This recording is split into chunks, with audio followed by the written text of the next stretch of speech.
languagebox.bg. Learn English online. След завършването на апликационната книга, екипът отново имаше защита на тази книга пред жури в София. Няма да забравя колко притеснен беше кмета преди втория тур. Той беше изключително притеснен. Аз нещо го попитах за избори, той каза: не ме занимава, важно сега да спечеля. И това ме спечели мене. Тогава разбрах колко много държи на това и колко много ни подкрепя. Аз съм абсолютно винаги бил абсолютно сигурен. Дори на плаката, който беше на седмица на съвременното изкуство, който го бях отпечатал още преди седмица и половина-две преди окончателното решение, изцяло махнах кандидат за Европейска столица на културата. Сега и си го бях написал Европейска столица на културата, както и многократно бях писал писма до кмета да затворим тунела, да празнуваме там победата. Той дори до последно ми казваше: ако загубим. Викаме: кмете, какво значи, че загубим? Викам: абсурден, ще спечелим. Ако загубим. Викаме: няма ако. Няма такова нещо, просто сме спечелили. Наредиха се всички кметове, ние се наредихме отзад и комисията започна бавно да говори някакви неща, странични, и бавно, и напоително, и говори колко е важно, и колко... а никой нищо не казва за града. И накрая Стив Грин направи една дълга пауза от сигурно 10 секунди, която не се видя около 10 часа, като каза: градът победител е... и млъкна. Аз през целия ден не спрях да плача, защото и всеки път, когато ми се обадеше някой от Пловдив да ми каже: всички сме тук, стискаме палци, тази вечер ще гледаме заедно, взели сме си, от общината ни се обадиха хора, които ни казаха: взели сме си телевизор, ще гледаме заедно. Всички се държахме за ръце и когато Стив Грин започна да говори, вече толкова силно ми биеше сърцето, че не мога. Надали съм имала по-стресиращ момент в живота си и по-хубав всъщност, защото в момента, в който Стив Грин каза в Пловдив, както се чува на видео, всички избухнахме. Екипа е пред мен, всички ги виждам как са в очакване. Имаш преди 3 минути, 4 минути, в които чакаш да чуеш резултата от 3 години работа на почти целия град, на страшно много хора, екипа, хора, които бяха съпричастни, всички пловдивчани, невероятна тежест на раменете. И в момента, в който чухме Пловдив, всичко експлодира в един момент и когато идоха да ме поздравят, аз нямах сили, само никакви сили. Невероятна гордост за нас. В апликационната книга са описани и би трябвало да се случат по този начин много проекти. Кои от тях екипа, който ги е написал и който спечели титлата, биха искали да се случат? Всъщност този е един мой проект, който в голяма степен аз измислих. Това е проекта Кирилизация, който е свързан с кирилицата, за който ще се случи през 2019 година и за който разчитаме всъщност на огромния брой българи, които живеят по чужбината. Става въпрос за това те сами да направят постери, плакати, лепенки, каквото още се сетят на кирилица, т.е. да кирилизират надписи в западноевропейски страни, където стандарта е латиница. И общо взето за един ден да залеем цяла Западна Европа с надписи на кирилица. Найджел Фараш сигурно ще получи инфаркт, така че това е един бонус от цялото нещо.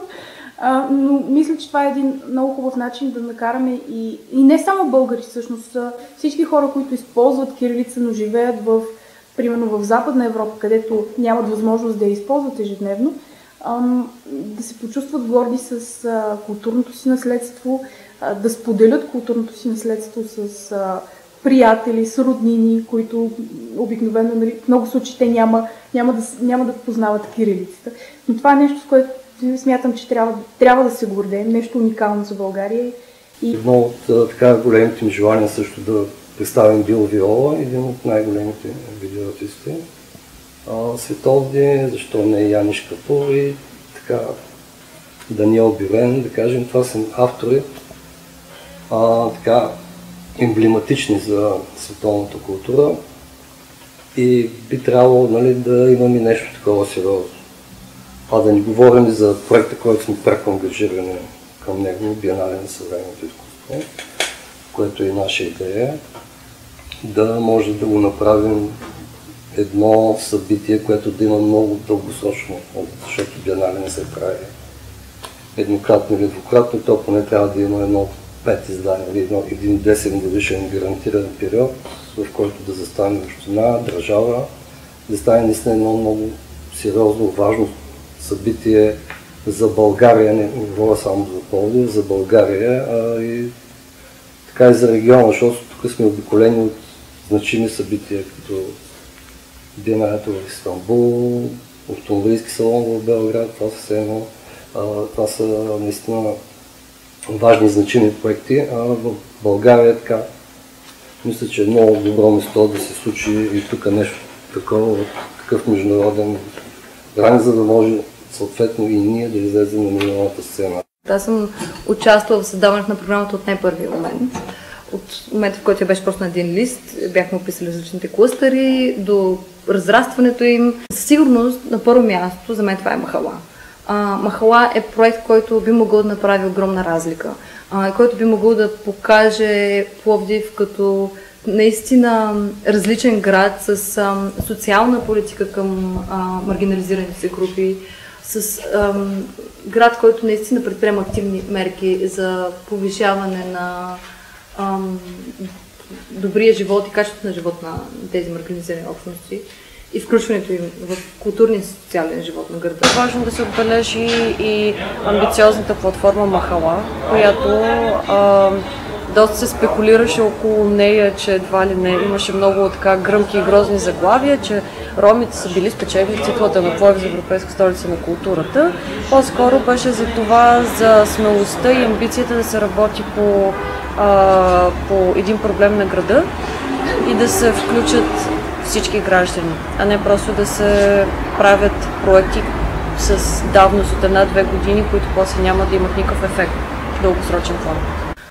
Друг много важен проект за мен е Urban Dreams, който пък се опитва да върне маргинализираните части от града на гражданите на Пловдив. Всъщност, аз мисля, че няма това проект в книгата и мисля, че всеки един проект има много важна роля и място. Не случайно е там. Това не е просто сбор от идеи, които сме се чудили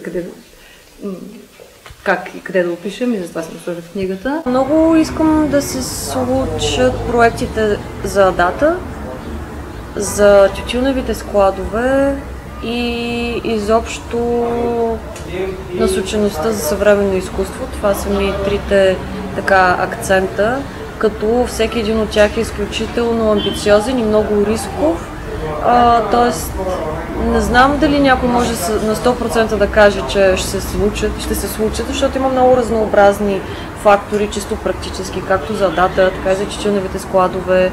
Също така един град да се превърне в център съвременно изкуство на национално и международно ниво, може би не в цял свят, но сме си мислили поне за Балканите.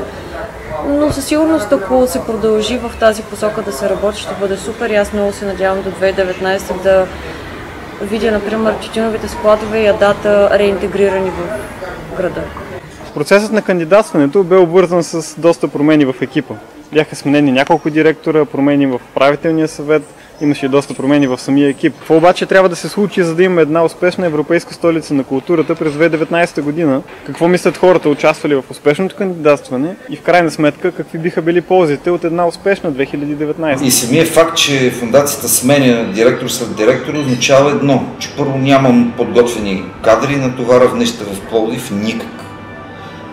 Самия факт, че се сменят хората, които работят също в фондацията, означава, че няма културни оператори, културни менеджери, никак. И всъщност аз това виждам най-големия смисъл на успешната вече кандидатура. Това, че ще се наложи да се мисли как да се изграждат кадри, как да се изграждат хора, които управляват културни процеси. Това не е нашето поколение. Ние можем да сме консултанти, но това е дело на 30 годишни хора. 30-35 годишни хора, които сега да натрупат изключително опит и след това да продължат да работят, изграждайки културната стратегия на Пловдив за години напред. Видя се, че нямах подготвени хора. Това е абсолютната истина. Не бива да се изключва абсолютно никакво ниво на културния сектор. Абсолютно всички трябва да бъдат равнопоставени. Сега не бих казал абсолютно еднакво, но все пак всеки на всеки трябва да се даде възможност да изяви своето творчество. И наистина тук трябва да има няколко много сериозни международни културни събития. В края на кръщата продукта, който ще направят и хората ще дойдат за него, е сътворен от творците, не е сътворен от политиците. Политиците ще открият лентите, ще обират овациите и така нататък. Може би ще бъде и бонус за спечелване на следващи избори, но пък може да бъде и бонус за загуба на избори. По принцип Европейска столица на културата е невероятен успех за всеки един град, който обаче след това е свързан с една отговорност, наистина да се възползваш от този успех. Защото сам по себе си има и примери за неуспешни столици на културата, разбира се. По принцип води до увеличение в туризма, в икономиката на един град, в културната сфера. В нашия случай, в много други случаи се надяваме да реши и големи социални въпроси за града, въпроси свързани с имиджа дори на държавата, в случая на България. Така че огромни биха били ползите, стига да успеем да се възползваме добре за това, от тази възможност. Нашето темпо ще става все по-бързо. Абсолютно. Трябва да сме готови за това. Ние ще се движим в едни други измерения с изключително много партньори. Ще трябва паралелно да следим много проекти. Не един, не два, не 20, а 200. А за това се иска работохолизъм, много дисциплина и голяма емоция към културата. Значи без емоцията към културата, без емоцията и любовта към града, няма как да го постигнем този успех. Победата дойде благодарение на задружните усилия на много хора, които работиха заедно. Безспорно е обаче, че до спечелването на кандидатурата е свършена само половината работа. Тепърва трябва да се извърши още много дейност, за да се оформи вида на една успешна 2019, която да донесе устойчиво развитие на града и за годините след това. А след оценката на журито е ясно едно. Успешно 2019 ще имаме само като се следва одобрената кандидатура, описана в апликационната книга, труд на всички тези хора, които попаднаха в и извън фокуса на камерите, работили усърдно до победата през септември 2014.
Lingua Mundi – модерното езиково училище.